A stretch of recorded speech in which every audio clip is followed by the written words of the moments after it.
Okay, welcome. We will be doing the equations with fractions.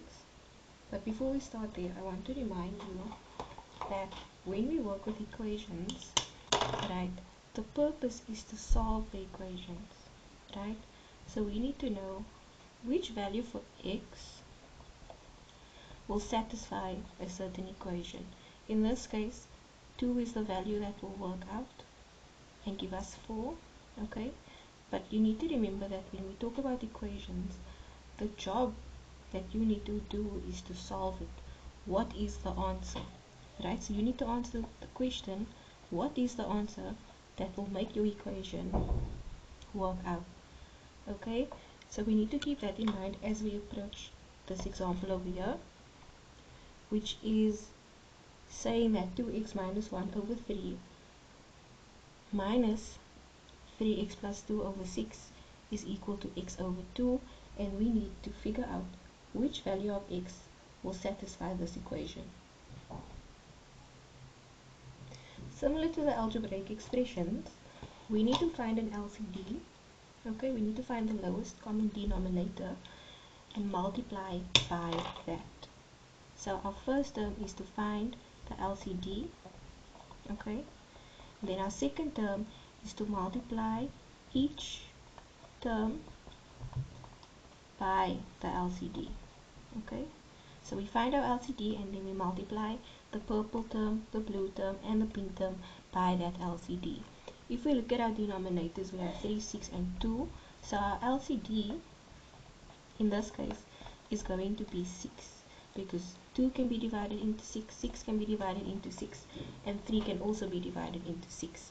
And so that is the LCD. So now we do the second step, which tells us to multiply each term by the LCD. Okay, so now I've added the step where we multiply each term by your LCD. So that is done. And now we just need to solve it. Now I want you to focus just on this first term and see that we have a monomial here. We have the purple thing multiplied by the orange thing. And so we can sort of simplify this. So we say 3 goes into 3 once and 3 goes into 6 twice, right? At this point, your denominator kind of disappears, and what's left here is your numerator. Okay, same thing here. 6 goes into itself once, 6 goes into 6 once, so that is sorted. 2 goes into 2 once, 2 goes into 6 thrice. Now we focus solely on the numerators, and we say 2 multiplied by the 2x minus 1, right? All of that, and then we subtract the 3x plus 2. Don't forget to put this in brackets because you are subtracting everything. Okay, and all that equal to 3 multiplied by x, which is 3x. And now it's a simple equation that needs to be solved. So now we go 4x minus 2 minus 3x minus 2 is equal to 3x.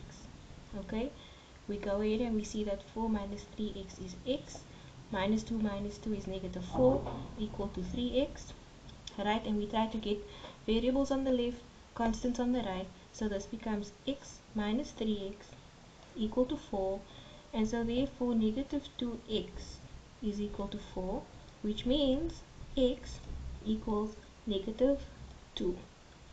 And there we have it. The value that will satisfy this equation is when x is negative 2. And so once more, the steps that we followed, we found the LCD, and then we multiply each term by the LCD.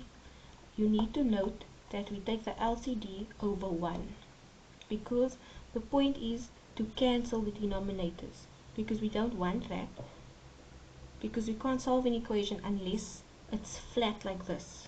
No denominators, just values that look like this. Okay, so we multiply this term by 6, this term by 6, and that term by 6. Okay, so that the denominators are cancelled, and we are left with a linear equation that looks like this one, and then we solve it just like we solved equations in grade 9.